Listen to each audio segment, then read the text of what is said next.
Hey everyone, welcome back to my channel. I am super excited about my second episode of Mindset. We're going to go over a couple of steps. I think this is going to go into another episode. I don't think I'm going to have enough time to talk about it today. So I'm just going to go over a couple of the steps to get into a successful mindset. And this can apply in or outside of the gym. So I'm just going to get to it. But first off, I just wanted to backtrack a little bit, only this way, and show you guys. I forgot to show you guys the purse I got from Hebe Rose. You guys saw on my Instagram, I took a picture with my husband on our wedding anniversary. We were in the city. We went to a couple events in the city. One of them was for Autism Hearts, and it was at the Philippines headquarters. Like, that's a part of the United Nations, and it was super amazing. These young adults, they worked for like 2 years to create these pieces. It was like a fashion show, and the pieces were like absolutely stunning, and it was just a really inspiring event to be a part of. So it was really cool, and I got to bring Pat with me, so that was fun. And yeah, we got to celebrate our wedding anniversary like at this awesome event. So yeah, anyways, I just wanted to show you guys the purse I actually got to take home. I got to take home with me, and yeah, it's a crossbody, so it's like it perfectly crosses over you, like it's not too tight or whatever, and it has like 2 pockets and then like fur on each side, and this is made out of the recycled plastic from landfills in the Philippines. And it's really funny because, not funny, but coincidence that I was doing something for Hebe Rose with the Philippine landfill, and then like 2 days later I'm at the Philippines like headquarters for the United Nations doing, because Autism Hearts is, I think, a Philippines foundation. So these young adults were like flown over from the Philippines, and then they put on this like awesome fashion show or whatever. So yeah, it was just super awesome. But anyways, let's get back to today's discussion. So I'm just gonna go over a couple of the steps that I like to go through in my head to make sure that I have a very successful mindset. And this can apply, like I said, in the gym or outside the gym. So let's get to it. I hope you guys enjoy. And if you like my videos, please don't forget to like and subscribe and comment below if you have any questions. All right, so let's get to this. I'm going to start with the first step, and that is to define your success. And I think a lot of us get caught up with the general definition of what success is, and that could be like wealth, fame, whatever.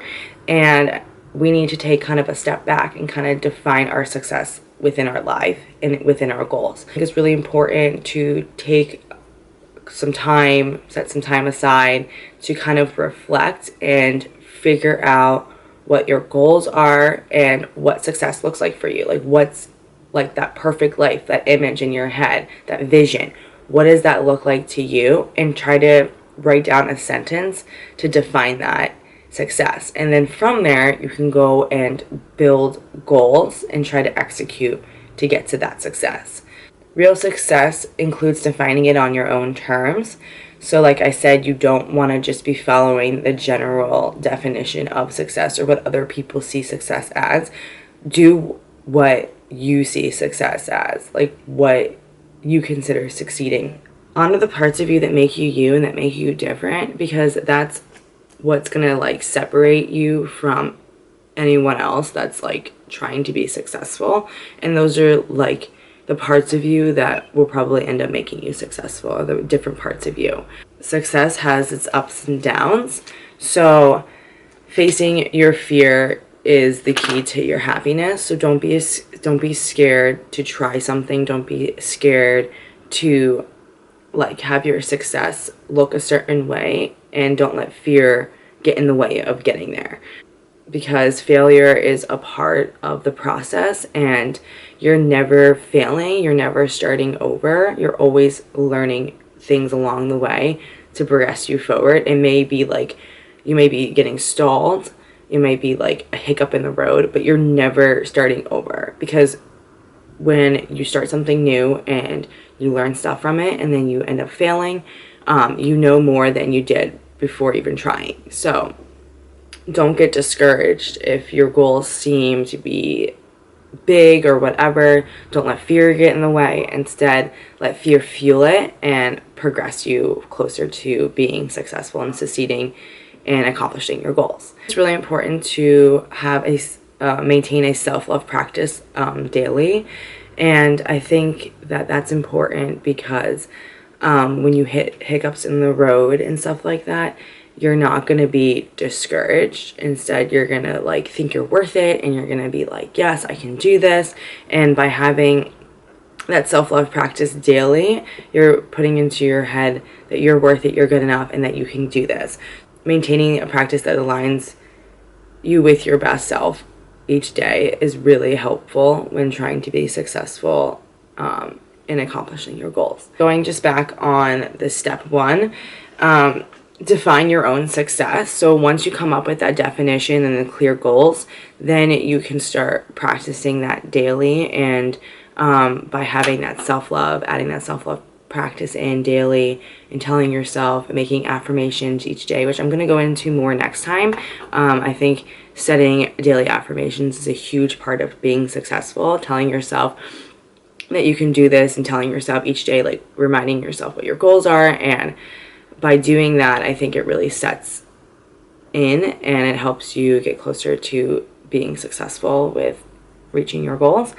And I think once you come up with an established definition as to how you see your perfect life and how you see being successful, then you can go and start to set goals based on that definition. So once you come up with a definition as to what you see success as, then we can start applying goals to that definition. Going from setting goals on that definition, you want to try to find motivation and inspiration each day. And I think a good way of doing that, like for me, I like to like have really good music that inspires me. And like, I have a really good playlist where I'm like, all right, I'm ready to go lift, and I can feel inspired and motivated to go do that. Also, I think also having books is really important too. I think a good book is, I think, the best way to get inspired and motivated.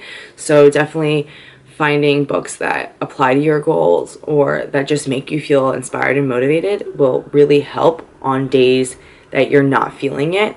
So that's also what I'm going to be talking about next time, is more on affirmations and a routine, because I think having a routine, I think most, if not every single successful person has a routine.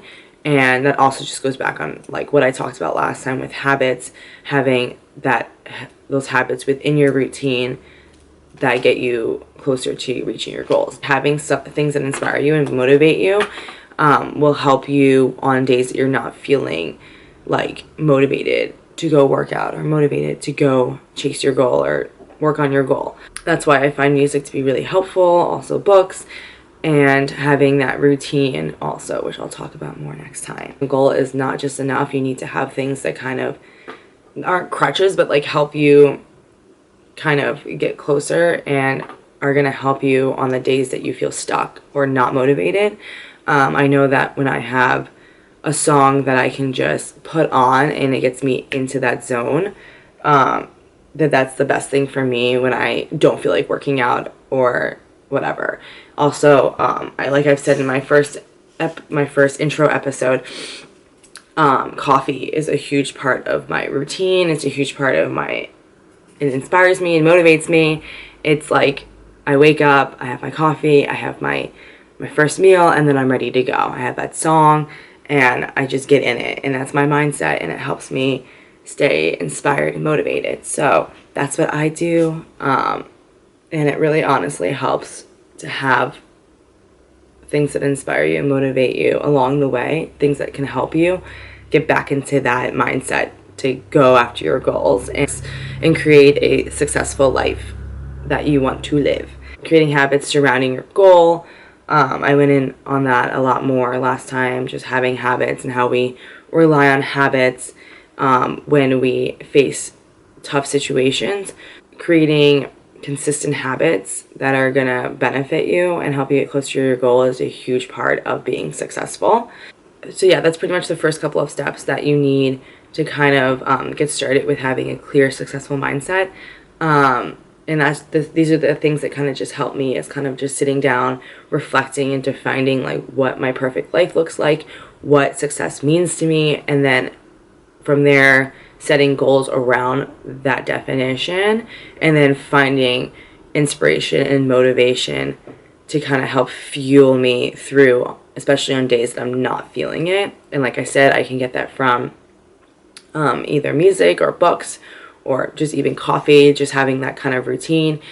Like I said before, I'm going to talk a lot more about having a routine and how important that is to really being successful with your goals. So just a quick little couple of steps to kind of help you get started, so that next time when we meet for my 3rd episode of Mindset, you can kind of have a clearer image and thought of what you see success as and how it applies to your life, so that we can kind of execute the next steps to get it all kind of squared away. Define your success on your own terms. It allows you to stray away from that one-size-fits-all approach. You got to live in a place of truth, so don't compare your life or your success or this definition of success into your life. It may not apply. Instead, come up with your own definition of success, and within that, the goals that you'll need to be able to get to that success. Just embrace all that makes you you. You know you the best. You know what your perfect life looks like. So start brainstorming, start coming up with that definition, and start placing the goals, putting the goals in place, and start getting closer to what your perfect life looks like and what success looks like to you. That's basically it. Those are the first couple of steps that I take to get me closer to being successful with my goals that I set for myself. So I hope you guys found this helpful and informative, and if you like it, please give it a thumbs up and subscribe if you can, and leave any type of comments below if you want me to go over anything specific, or if you have any questions or concerns. And I will catch you guys next time for episode 3, where we will discuss more in depth of these steps, and talk more about daily affirmations and setting up a routine, which is super important. So I will catch you guys next time for episode number 3, and I hope you guys have a lovely week. See you next time. Love ya. Show me something that you roll like